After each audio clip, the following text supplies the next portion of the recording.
This video, we will see how to perform some analytics on multivariate data when some variables are quantitative and some qualitative. So we have some example data in which we have three columns of data that makes it multivariate.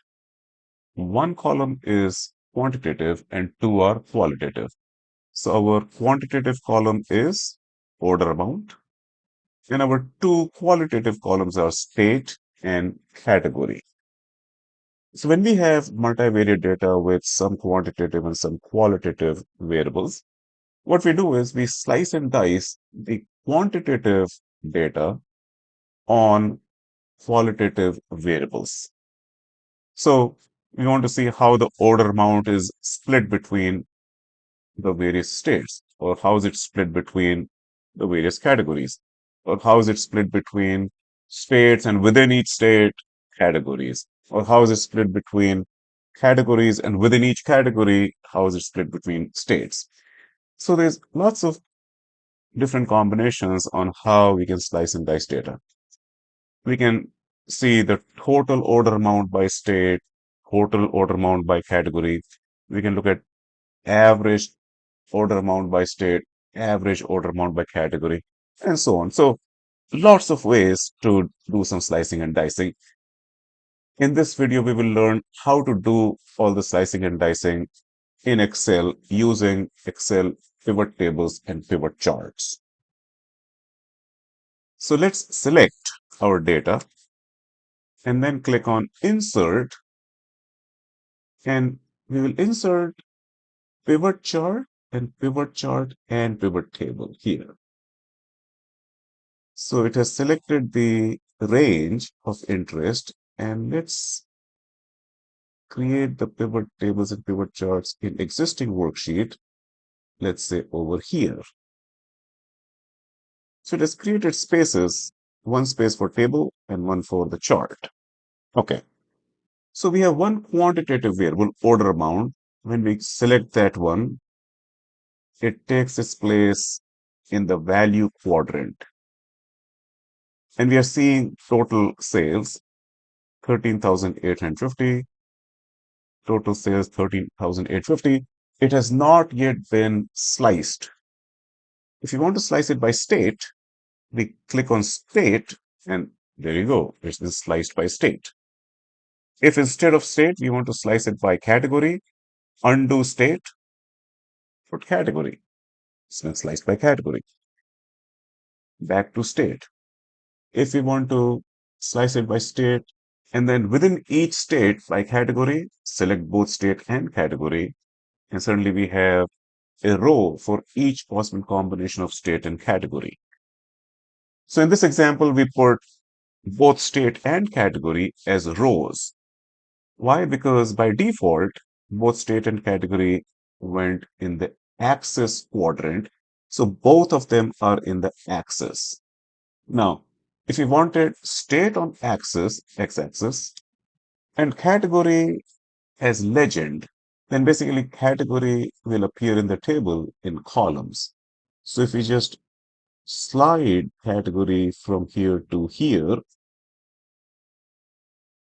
the table became two-dimensional. In rows, we have states, and in columns, we have categories. And an appropriate clustered column chart was created. If we want to slice it by category first and then by state, we just put category above state, and we have this pivot table and pivot chart. If you wanted category on axis and state on legend, we can do that. See, so many variations are possible very easily using pivot tables and pivot charts. If instead of sum of order amount, we wanted average order amounts, then we just click on this drop down arrow and click on value field settings. And then here, the default is sum. We can say average. Suddenly we have averages. Sometimes averages tell us a better story than the sum.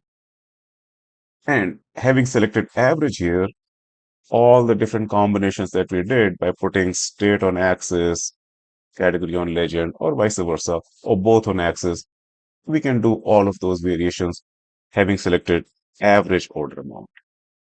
We could also select minimum order amount or maximum order amount and repeat all the combinations.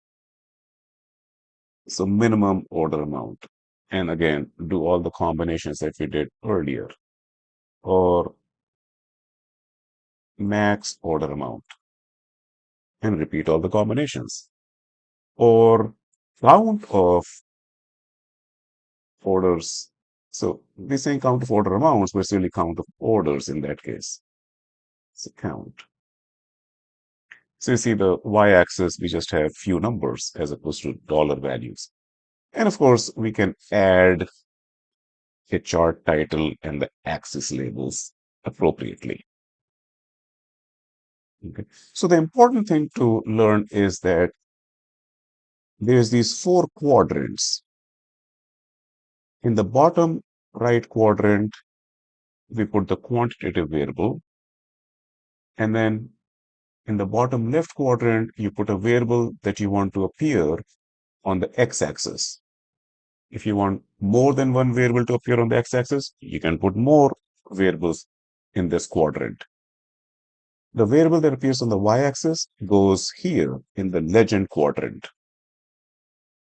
Now, then there's a filters quadrant that we have not yet used. Filtering makes more sense when we have three qualitative variables, so that one variable goes on axis, one goes on legend, and the third one goes on filter. But I can demonstrate filtering even with two qualitative variables. Suppose I want to filter by state. So now this is showing the total count of orders for each of the three categories for all the states.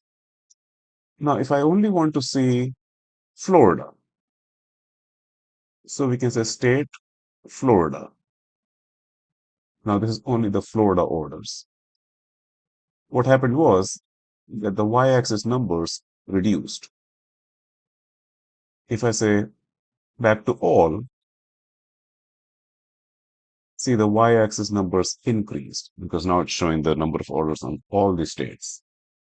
Now, if you wanted to select only Florida and Georgia, then we will say select multiple items, undo all, and just give me Florida and Georgia. So now it's giving me Florida and Georgia. So the values on the y-axis are smaller, but not as small as it became when we had only selected Florida. So that's how filters work. So that's the end of this tutorial.